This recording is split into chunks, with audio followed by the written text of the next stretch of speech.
Hello, everyone, and welcome back to my power ranking series for my number 2 team. We look at the Los Angeles Rams. All right, so obviously losing Whitworth sucks, but Nopum actually played surprisingly well when his number was called. Rightly deserved an extension. It's a lot of money to show confidence in the player, but he really sufficed. He was able to keep up, did exactly what this offense needed, and the drop-off play wasn't overly bad as it really could have been. So I think it definitely was not a bad idea for the Rams to do that. And actually re-signing him instead of letting him walk actually ended up making the Rams not lose out on potential compensatory picks for the other players they let walk. So they're more likely to get comp picks now, which the Rams have done a whole bunch of before. This is how they've managed it, right? So they're super good at managing stuff like that. Edwards is still starting here, fairly good guard, plays the system well. I'm gonna be saying that a lot for a lot of the Rams systems. They got a couple high end pieces that are critical for how they run their offense and defense, but they also have a lot of guys who are just there to do a role player job, and they don't need anyone higher key than that. Brian Allen, who they also extended here, is very much that same category. Just a average, pretty good center that does exactly the job he needs for this very heavy motion or leaning offense. He fits the zone scheme well. That's all they could ask.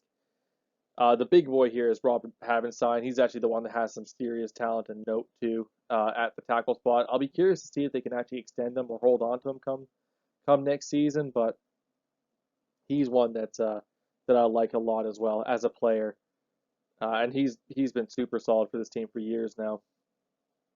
Now Bobby Evans is still here. He can play tackle and guard. They can flip flop him both ways. He's just kind of notable depth. But he is sitting behind Logan Bruss, who they have drafted to play starting guard here. I'm not overly high on Bruss. I had him fairly down my board, so this was an overdraft according to my board. But the Rams have done fairly well at getting these guys who just have certain traits that even if they don't have much technique or game sense or athletic tendencies, if they just meet certain criteria, the Rams have done well developing these guys, and we've seen it a couple times now. So the Rams have at least earned the benefit of the doubt from me in really knocking them so hard on that pick. So I'm gonna pump the brakes and wait and see for Bruss. I'll wait on myself before I really shred them on anything because that could actually end up working out well. Matt Stafford here obviously earned the star. I always thought Matt Stafford was a very good quarterback. I think he got a lot of bad rap just because he's playing for Detroit. That they were kind of internally in a rotating head coaches and ideals type mentality. It was definitely time for him to head out. Um, and I'm glad he finally has a ring. I think he's definitely deserved it. He's done everything you could ask a quarterback to do. I think he's done it the right way as well. He's not been a problem off field. He's actually a super lovely guy off field from what I've heard. Him and his wife actually have done a couple things as well, charity wise or surprise wise for Detroit when they're out there. So I'm glad he's finally got his ring. Well deserving for Matt Stafford. The biggest issue for him is really just weeding out some of the bad habits he gained while he was there. Uh, he's still got the can of the arm. There is some mobility. He's still a tough as nails quarterback, but he makes decisions sometimes that are head scratching. I think that comes from him playing for Detroit, having to play hero ball as much as he's used to having to play, where he's got to do everything or nothing's going to get done. Getting used to playing with the Rams now, right? The Rams can actually compensate for some stuff in this current situation. The Lions are starting to build themselves back up under Dan Campbell. I mentioned that team a long time ago now, but the teams that Stafford played for were definitely not doing him any favors, and I'm glad he's getting some favors now. Okay, backfield and receivers, tons of talent here now. Getting Allen Robinson to pair with Cooper Kupp it's a number one, outside receiver and a number one slot receiver. It just an incredible duo. They'll play super well here. I Allen Robinson, I think, just is a victim of circumstance. If you look at his actual depth of target and how they were utilizing him with the Bears after franchise tagging him, they almost on purpose were trying to have him not have a good season. I don't know if they really were trying to extend him. It doesn't sound like they were, so I don't know why they did that. It didn't really benefit them in any way. But they really were not trying to attack him where he was doing very well for the Bears and the Jags when he was there too.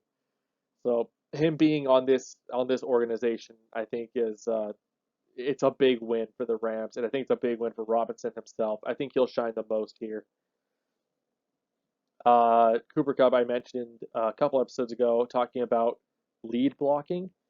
He's a super unique lead blocker here. They'll have him lead block on outside runs or crash inside to chip block a guy to let like Akers or Henderson get the outside. So he's a very unique player, very clean route running as well. We saw Eli Apple really struggle with it. Very reliable hands and a reliable player overall. I mean, like I said, it's the number one slot in the entire league, and a number one outside receiving threat in Allen Robinson. You know, like your typical prototypical X receiver in Allen Robinson. He's definitely earning of it. So I love seeing those two here, and I think this could be a deadly duo, especially when you have guys like Van Jefferson still here, who another player I liked a decent bit. Uh, really got to show himself off a lot more last season due to the injuries. He showed that he's definitely a receiver you need to talk about in the mix. He's really good as that number 4, number 3 wide receiver. He's decent after the catch, pretty solid hands. Every now and then he'll have a drop that you know he could actually make, probably kicking himself on the side over. Can get deep, can break down those routes as well. He kind of has a do it all mentality, just nothing overly elite. But I love that he's still here. I love that he's got some recognition now as well. Big props there. I love the receiving trio. Higbee, another very underrated tight end, does the blocking here, does the inline blocking. You can line them out a little bit in a 2-point stance. Uh, I really can't speak much more on that. I mean, Higbee's just your do-it-all starting tight end, and he does everything at a well above average level. Another another thing that worked out well for the Rams. They've done super well these last few years, especially drafting running backs. Cam Akers was a bit of a sleeper for some analysts. They didn't really have him that high. I hadn't looked overly much at him going to that draft either. I guess I'm also a bit of a knock on that as well. Uh, but man, he has performed super well here. I mean, recovering from that ACL to then actually make playing for the Rams this season when they absolutely needed him most.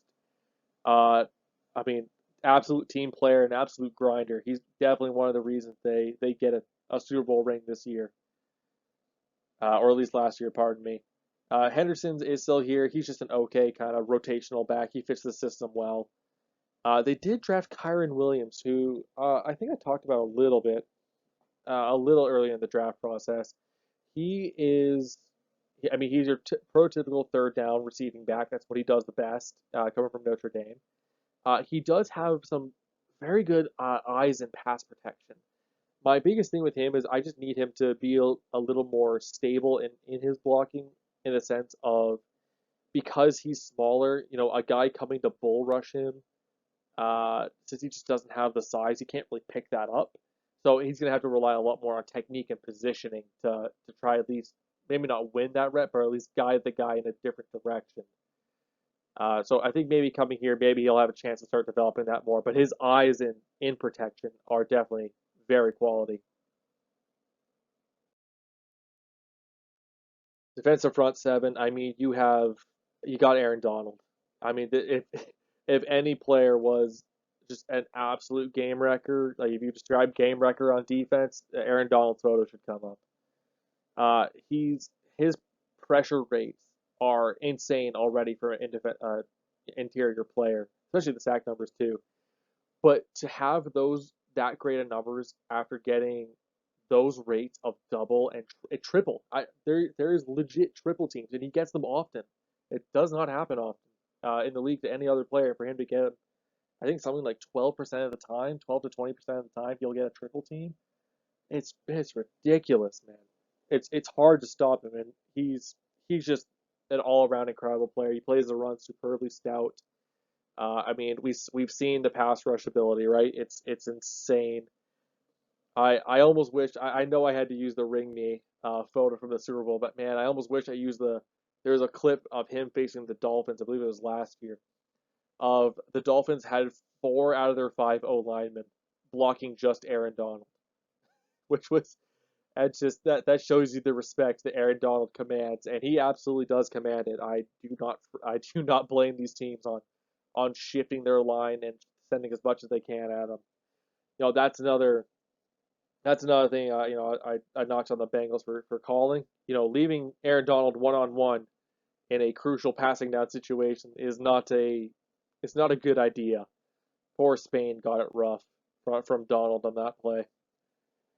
But Donald won the game, and he's absolutely deserving of that star. I'd almost give him two if I could, if it didn't ruin my the way I grade these players. But he's the best in his position. He's probably the best defensive player in the league still, right? Been like 6 years running at this point. You also have one of the best linebackers in the league. Definitely on the older side now. He's definitely starting to come down, but Bobby Wagner is still a star player to me. His coverage grades are still very good. I've seen him carrying guys down seams. Still at his age, the tackle numbers and miss percentage is still some of the best in the league. And having him here to train guys like Ernest Jones is a huge plus for this defense. And I mentioned them before, where some of the teams that have four linebackers, but everything else, like the Broncos, right? They have everything else together, just not the linebackers. The Rams are able to win a Super Bowl so it's very possible for them. But the Rams going into a second possible repeat, getting Bobby Wagner really, I mean, that makes that not their weakness anymore. At least having him on the field will drastically help that position group. Now for edge players, you got guys like Justin Hollins and Lewis. Definitely a downgrade coming off Von Miller. That's just obvious.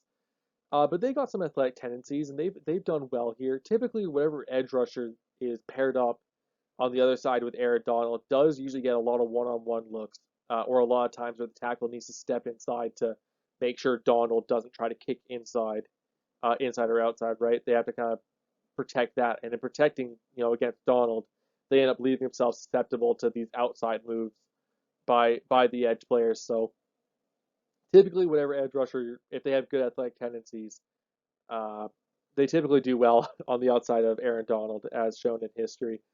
Fowler had a really good season doing that with Donald. Leonard Floyd was paid here. I think it was definitely an overpay, but regardless, he's been a very solid edge player here. He run defense, definitely playing better here than he was at Chicago. So you can't really blame him overly for that. He seems to be doing better in a new situation. Uh, I don't know if he's also going to be able to make up for Von Miller's lack of, Von Miller not being here anymore. But I think he can at least, again, provide you quality to number two edge play, which I think asking that out of him is about what you should ask. For the rest of the defensive line, you got guys like Greg Gaines, or not Alton, Ashawn, pardon me, Robinson, and Bobby Brown. They're all rotational or situational players. They all kind of do certain things well. Not really any of them do anything super subpar. I think they're all at least average level interior players, and I do like them for the jobs they do. All right, so the couple stuff here. Nick Scott is currently slotted to start, and he was another surprise down the stretch. He really came alive, especially come playoff time. So really, I guess it's not as much a surprise if he's kind of getting the start here, or at least the edge currently going into training camp to start the year. They do have Taylor Rapp sitting behind him, another guy who's done really well athletically, keeps himself in very good shape, always walking a training camp like that. Hard hitter as well, but it seems like the coverage stuff is still a little lacking in that department. At least maybe the vision and coverage, I think, is actually more what I'd attribute it to, knowing where to cut stuff off. So currently, Nick Scott's got the start. Jordan Fuller's the other side. Fuller's had some really good play as well. I think he could actually come into his own in this quarter's defense coming into next season. They still have Burgess sitting behind them, but I think Fuller's got that spot unlocked. If I'm entirely honest, I actually like the safety, four pieces here. They're very versatile. You can kind of sub them in for all other stuff, and I don't think the drop level of play isn't too drastic going from one to the other. Cornerbacks, they got Troy Hill back here. He signed a 2-year deal with the Browns. Did 1 year, and the Browns were willing to trade him away. So, I mean, very good acquisition for the Rams. He's plays pretty well in the slot, and his best seasons, of course, were playing with the Rams, playing in this quarter's defense. So, where they were really lacking corner depth last year, right? They had Scott come down every now and then and do that. But I think getting him should help actually fill out that corner room more. They still have guys like Rochelle, and they also just drafted Durant, who fit certain molds. Durant in particular almost reminds me a little bit of the guy they just had here, Darius Williams, the way he plays. So there's some potential here for some solid cornerback play, or at least depth cornerback play. This style of Core's defense does pretty well to protect a lot of these corners as well. So I mean, I can't really speak other than that. I really need to see them play more to really give you full grades on it. David Long actually again has played pretty well down the stretch when he has gotten the chances here to start, and I imagine that that's not really going to change come next season. I think he's gonna have that cornerback two spot unlocked with Hill taking the slot.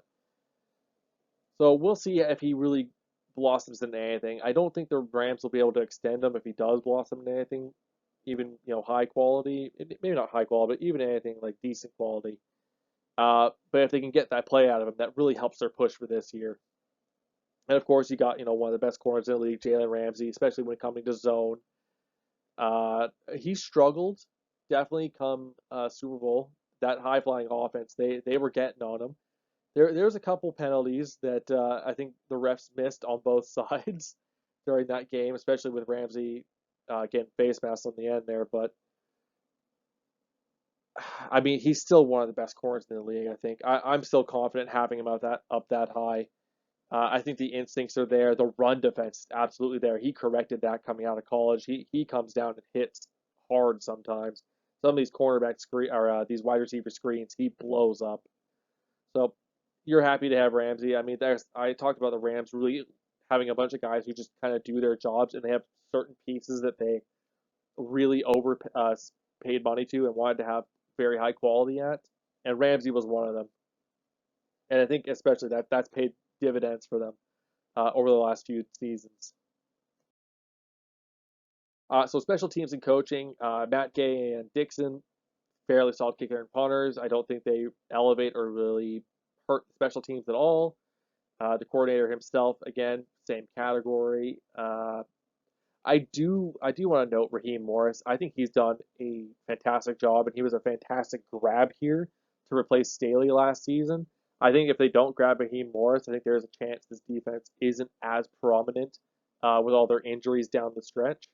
So I do have to give Raheem Morris some extreme credit for that level of defensive play that he's able to help keep the defense together despite all those injuries. And of course, Sean McVay. I mean, he almost deserves a star on his own. Extremely creative offensive mind, very good leader of men, clearly. Very well loved by all players. No one really has problems with Sean McVay. Very fun guy as well, it seems like. But one of the best coaches in the league. I think the Rams did, I mean, more than what you could actually ask for when it comes to hiring a coach. Hired one of the youngest coaches at the time, or was the youngest coach at the time, which was a big vote of confidence. I don't know, no one really had that on their board, but it's paid dividends for them, and it ends up getting the Super Bowl win and potentially being in contention further down the line. Big win there.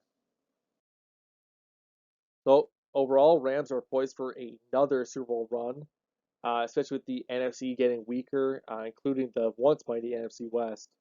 So some losses will definitely hurt this team, and like Whitworth, Beckham, Miller, but they did get some new pieces to help supplement those losses. Bobby Wagner and Robinson in particular can help supplement some of the level of play that they lost, either at the same or different positions.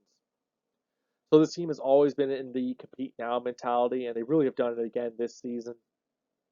They do need those picks though within these next few seasons, as they're really starting to lose some of those key depth pieces that can really only be found during the draft.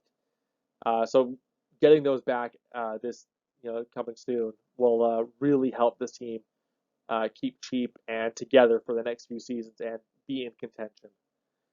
So with that being said, I hope you enjoyed the video. I'll see you all next time. Later.